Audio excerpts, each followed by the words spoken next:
The grand convocation chamber of the Galactic Council rang with laughter, sharp, mocking, and pitiless. It began with the Dazari as it often did. Ambassador Vex leaned forward on his chitinous elbows, mandibles clicking in amusement as he projected a hologram above his seat. The image depicted Earth's last diplomatic broadcast, a human woman in a navy blue blazer, clearly exhausted, clearly holding back frustration. "We ask again for respect," the human envoy had said, face tight with restraint. "We have honored every treaty, every call for aid. We have sacrificed our people in your wars, fed your colonies in famine, and buried our dead under your skies. We ask for acknowledgement, not applause." That image now froze, twisted by the Dazari holo manipulator into a caricature. The eyes bulged cartoonishly, the lips moved without sound in jerky loops. Vex added subtitles in interlingua, "Please clap or I will cry like a Terran baby." The chamber roared. Ambassadors from the Zorkal Heptarchy fluttered their neck flaps in hilarity, while the Graal Confederation's delegates stamped their armored limbs against the silver-tiled floor in delight. Even the usually solemn Crystari sent glitter pulses of amusement through their semi-transparent forms. The humans, seated at the far end of the curved dais, did not react. Ambassador Sarah Yelani sat motionless, her hands folded on the polished obsidian table. Her fellow envoys, one military attaché and one trade specialist, did the same. No outrage, no rebuttal. Just silence. It unnerved a few. Not many but a few. The Odrani archivist in the lower tiers paused his data scribbling. The Drelnai linguist, whose species understood nuance better than most, frowned at the lack of expression. The humans had always protested before, always argued, always reminded everyone of Earth's role in building the modern council structure. But not today. When the laughter died down, the council chancellor, a floating orb of pure neural energy known as Kethalvari, allowed itself a simulated chuckle. "Ambassador Vex, your creativity remains unmatched. Let us now proceed to Agenda 12, redistribution of defensive responsibilities along the mid-rim line. Given Earth's recent failures in the Antari conflict, perhaps another species would better bear the burden." A fresh wave of amusement swept through the hall, less raucous this time, more smug. Sarah stood. She didn't activate her mic. She didn't project images. She didn't raise her voice. But the chamber quieted nonetheless. Her voice cut through the still air like a scalpel. "Come. Precise. Not trembling. We will speak only once," she said. "And we ask no questions." That froze the chamber. Her dialect was ancient Earth High Common, an old, elegant variant rarely used outside Earth's own high courts. She was speaking with ceremony, not conversation. "We remember the seeds we helped you plant," Sarah continued. "On dead soil and dying worlds. We remember the wars we fought that were not ours, the stars we defended, the skies we bled for. We remember the treaties we signed and you broke. We remember and we ask no apology." Her gaze moved slowly across the chamber. "We remember everything." Then she pressed a button. The screen behind her flared to life. A visual of Earth's orbit, taken mere hours ago. Every satellite. Every station. Gone. No lights, no beacons, no active transponders. Then came the visual of the Soul Gate. It had been the main interstellar link from Earth to the core systems, used by millions, maintained solely by Terran engineers. Now it lay dark, inert, collapsed in on itself like a dead star. Another button press. All Terran embassy listings across council-controlled space flickered to closed, consulate recalled. Human medical fleets, gone. Terran relief aid in famine sectors, cancelled. Diplomatic lines, offline. Every cooperative system Earth had once been part of now listed, independent status. Council members turned to one another in alarm. "What is this?" Kethalvari asked, its voice unusually sharp. "Is this some form of protest? You dare sever diplomatic engagement without proper petition?" Sarah's eyes never moved. "No protest. No petition. We are not asking. We are done." Silence, broken only by the low, instinctive growls of the predator-born council members. They recognized a shift in the wind. Kethalvari floated forward. "Earth cannot simply cut ties. You have responsibilities. Debt. Obligation." Sarah smiled, but it was not kind. "We have paid your debts with our blood. We have fulfilled your obligations with our dead. And now the galaxy may fend for itself." With that she turned. No dramatic gesture. No flourish. Just certainty. Her attaché followed. So did the trade envoy. Together they left the hall. The council chamber sat in stunned silence. It would be 3 minutes before anyone spoke again. It would be 3 days before the outer colonies noticed the collapse of their food logistics. It would be 3 weeks before the first border skirmish erupted without Terran military presence to deter it. And it would be 3 months before the Council understood what Earth's silence truly meant. Because behind that silence, something was stirring. 3 minutes after Earth's ambassadors walked out, the Galactic Council chamber descended into a rare and dangerous stillness. Not the calm of unity or peace, but the silence that settles just before a ship hull ruptures under pressure. No one dared speak first. Kethalvari's light dimmed slightly, flickering in pulses that betrayed unease. The neural entity was ancient, older than most stellar nations and rarely perturbed. Yet even it struggled to process the implications. A founding council race had just walked away. No diplomatic recall. No formal withdrawal under Article 9. Earth had severed every tie, as if it had never been part of the interstellar order to begin with, and it had done so calmly. Without threat. Without a raised voice. That terrified more delegates than any shouted ultimatum could have. Chancellor Vex was the first to break the silence, his humor gone. This is a bluff. Humans are emotional. This is a tantrum wrapped in protocol. Give them time, they'll crawl back. The Graal Confederation's ambassador, General Thunare, rumbled low in his thoracic chamber. And when they do, it will be with demands. Perhaps even weapons primed. No, came a sharp voice from the lower tiers. The Drelni linguist Vale Stassa stood. Her 6 eyes blinked in sequence, antennae rigid. You misunderstand. This was not rage. This was something far more final. Humans spoke like those who have already decided. A murmur of agreement spread, not loud but fearful. It came from those who had watched Earth rise from a post-extinction species to a spacefaring juggernaut in less than 5 centuries. From those who had relied on Terran medics in pestilence, Terran soldiers in war, Terran engineers in failing domes. From those who now felt the cold vacuum left behind. In the following hours, the cracks spread. In Sector G94, the agricultural ringworld of Grastine 4 issued a priority distress signal. Earth's terraforming systems were failing and no replacement parts had been delivered. The biospheres, biodomes built by Terran geneticists, began collapsing one by one. Crops withered. Water turned acidic. Native microbes, long kept dormant by human biocontrol pulses, mutated and consumed local fauna. By the 3rd day, famine warnings lit across 3 systems. In the Krindak expanse, a pirate fleet struck the mining colony of Vexor Theta. Previously, Terran patrols had kept the sector clear despite its remoteness. With those patrols gone, the colony's planetary shields failed within hours. Civilian losses reached into the millions. The colonists sent out a wideband distress beacon on old Earth Alliance frequencies. No answer came. On Clarity Prime, a neutral diplomatic station orbiting a brown dwarf, 6 separate embassies shuddered in anticipation of riots. Earth's embassy had once hosted free negotiations under protective neutrality. Without that Terran oversight, ancient rivalries surged. By the end of the week, Clarity Prime burned, its orbital ring shattered in a 3-faction firefight over nothing more than docking rights. And still, no word from Earth. No statements. No broadcasts.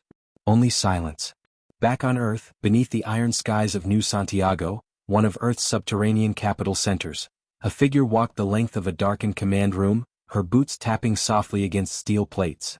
Sarah Yelani. She stared at a wall of holoscreens showing incoming data streams from across the galaxy. Food shortages. Border raids. Panic trades on helium-3. Collapse of mutual defense pacts. The world was unraveling fast. She didn't smile. There was nothing joyful about this. But it was necessary. General Kaito Delrin, head of Earth's Unified Defense Corps, stepped forward. Phase 1 complete. All consulates closed. All orbital gates under human control are neutralized. Civilian fleets have returned. What's left out there will adapt or perish. Sarah didn't look at him. And the outer colonies? Stabilized. Just in time. They were soft targets. Council would have picked them apart piece by piece once we were gone. We've bolstered defenses, upgraded shields, recalled security units. They're safe, if we stay isolated. She finally turned, her eyes tired. Isolation isn't safety. Not long-term. They will come for us. Delrin nodded. Yes. When the collapse reaches their core sectors and they remember who built their scaffolding, they'll come begging. They won't beg, Sarah replied. They'll blame. A third voice, this one clipped and cold, chimed in from behind them, Minister Olai from the Earth Strategic Resilience Bureau. They already do. Listen to this. She tapped the console. A council emergency session recording played. We cannot allow a single species to hold such power. Earth has seized interstellar choke points and controls key trade networks. This is not diplomacy, it is sabotage. Their silence is strategic. It's warfare without guns. They must be made to answer. Sarah shut it off. They still think we want power. Don't we? Asked Olai quietly. No, she replied. We want dignity. And distance. Delrin leaned forward. And what if they push past that distance? What if the council unites for once, not to mock us but to punish us? Sarah exhaled slowly. Then we let them come. And? Delrin pressed. Her voice was quiet but final. Then we show them what the absence of Earth was never meant to look like. In Council Space Week 4. The fractures deepened. Vex, the Dazari whose mockery had sparked the storm, found his own system in chaos. Dazari trade convoys, once shielded by joint patrol accords with Terran ships, were now prey to raiders emboldened by Earth's departure. 3 major colonies suffered power outages due to Terran-built hyperfusion cores failing without maintenance. Vex requested aid. None came. And still Earth said nothing. Council military strategists scrambled to establish new border patrols, redirecting fleets from exploration zones. Political alliances frayed. Once subordinate worlds began declaring autonomy. Local warlords rose. Black markets thrived. Smugglers now charged triple to cross former Earth-sanctioned transit lanes. And behind it all, a rumor spread. Earth hadn't withdrawn because it was weak. Earth had withdrawn because it was ready. A phrase began appearing in intercepted communications. Terran-made encryption, usually coded deep within dissident messages. The silence is not surrender. It is the inhale before the strike. No one knew who started it. But everyone remembered it. In the 4th week of Earth's silence, silence itself became a weapon. Trade networks once stabilized by Terran arbitration lay in shambles. Entire sectors darkened. Civilian colonies resorted to local militias and desperate improvisation. And the Council? It had entered the denial phase of collapse, issuing orders to fleets that no longer existed, deploying diplomatic envoys to star systems already consumed by unrest. But nowhere was the fear more potent than in the minds of the Council's upper echelon. Because silence, once a product of arrogance, had transformed into an unknown variable. And the galaxy feared the unknown more than any weapon. Deep inside the Helion Rift, a message, encrypted, encoded with a Terran quantum key, flashed across black space. It was a ripple so faint most wouldn't notice. But those who had once served in Earth's auxiliary networks, who'd lived through the Terran-led Aegis campaign, knew what they were looking at. The beacon had a call sign, SO Rising. It didn't broadcast orders. It didn't call for aid. It was a simple activation sequence, dormant protocols embedded in 1,000 hidden systems, placed over decades in case of exactly this scenario. One by one, old satellites hidden in orbit over outer systems blinked online. Listening posts disguised as debris lit up. Civilian beacons on Council worlds, devices no bigger than a child's toy, suddenly began transmitting high-frequency pings into the void. Earth wasn't answering the Council. It was talking to itself. New Kelder System Border World RIL 7. A minor gas processing station drifted in high orbit over the planetary refinery. Once a Terran frontier outpost, it had long since been abandoned. At least that's what the Council believed. Until now. At 3:17 station time, the orbiting control module reactivated. Unmanned and silent, it deployed a microdrone cloud, scanning atmospheric integrity and gravitational variance. Within 12 minutes, the station resynced with dormant Terran AI cores in the system's crust. 23 minutes later, orbital platforms rose from the planet's oceans, revealing long-forgotten defense satellites. Older Terran tech, yes, but deadly and automated. They locked onto Council patrols before vanishing again beneath the waves. RIL 7's governor demanded answers from the Council. The Council sent none. They couldn't. Because they didn't even know it had happened. Terran black site infrastructure had gone deep, buried under trade hubs, mining colonies, diplomatic stations. The price of letting Earth help so generously had finally been realized. They hadn't just helped build the house. They'd hidden explosives in the walls. Council Core World, Vitraxis Prime. Vex stood trembling before the Emergency Defense Council, his robes disheveled, his right secondary arm twitching involuntarily. This is not sabotage, he rasped. This is orchestration. A grand withdrawal, with layers we are only now beginning to see. Earth is not gone. It is buried beneath our feet. The other representatives sat in stunned silence as the Graal Confederation's General Thunare entered, battle-scarred and furious. I warned you. He slammed a data core on the table. Terran encryption intercepted yesterday from a dead zone in the Charon belt. It decoded to one line. We were asked to build peace. You mocked the price. He looked each of them in the eye. They are not coming back to negotiate. They're preparing for something. We just don't know what. Counselor Marn, one of the only still loyal allies to Earth, hissed, What if it's not war? What if it's containment? They're trying to protect themselves from us. Thunare shook his massive head. If that were true, they'd never have awakened what's coming. Mars, Subsurface Command Nexus, code name, Asphalt. Sarah Yelani walked a dim corridor that hadn't been opened in 73 years. The air smelled like ozone and cold metal. Lights flickered as power surged through ancient conduits. Behind her, Kaito Delrin and Minister Olai followed without speaking. At the end of the corridor was a vault door, 3 meters thick, sealed with a biometric lock and a passphrase not spoken in a generation. Sarah pressed her hand to the reader. The machine paused. Then the lock disengaged with a shuddering thud. Inside was a chamber filled with red stasis lights. Rows of cryogenic sarcophagi stretched into darkness. Each one held a Terran. Each one bore a patch. GIRIM, Galactic Response Infiltration Modules. Status, inactive. Designation, Precursor Protocol, not to be deployed without Earth sovereignty violation. Sarah turned to the others. The Council doesn't understand. We never planned to rule them. Olai stared into the chamber, her expression unreadable. They thought we wanted power. We wanted balance. We gave them warnings. We gave them decades. They laughed. Delrin's voice was quiet. Do we wake them? Not yet, Sarah said. They were built for when diplomacy failed entirely. When the Council chose annihilation over humility. We're not there yet. And if we reach that point? Olai asked. Sarah stepped back from the vault, eyes distant. Then we stop playing by their rules. Outer Rim, the fracture belt. A rogue broadcast cut through the galactic noise. Untraceable origin. Undeniably Terran encryption. It didn't speak in threats. It wasn't even a voice. It was an old melody, ancient Earth music. Samuel Barber's Adagio for strings. The kind of music humanity played not to mourn the dead, but to remember why they fought. The audio spread like wildfire across civilian networks. Some thought it was a glitch. Others a tribute. But for those who had seen Terran soldiers land during the worst of times, who had fought beside them in the dark, who had lived because a human medic had pulled them from rubble, they knew. That music meant Earth was watching. And Earth did not mourn lightly. Council High Command, Day 47 post-severance. The latest intelligence package arrived from covert scouts. It showed two things. Terran shipyards were active. Not in Sol. Not in Mars or Luna. But in dead space, behind pulsars, shielded by gravitational cloaks so dense not even dark matter scans revealed them before. Those ships weren't defensive.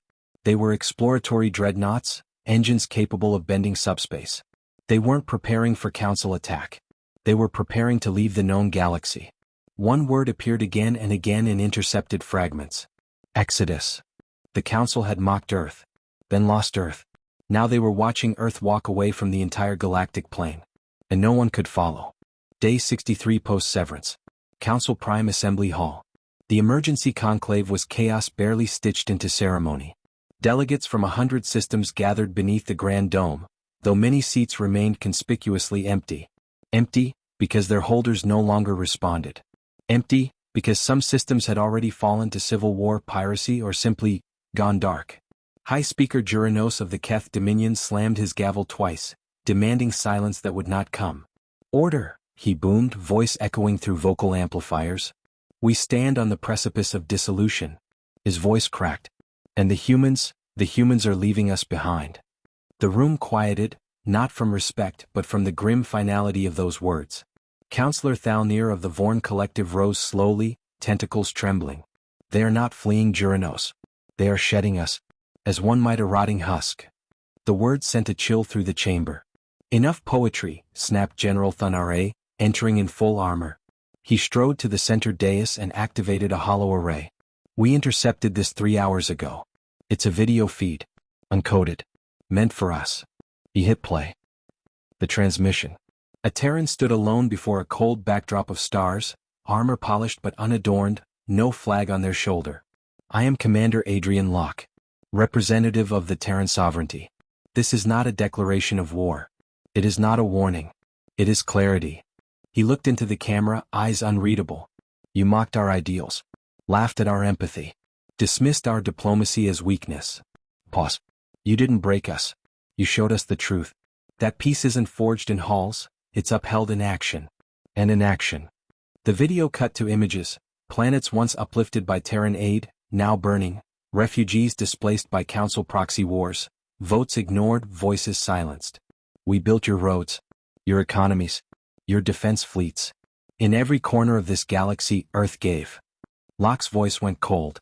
No more. The final image was a rotating Terran sigil slowly fading into a star chart.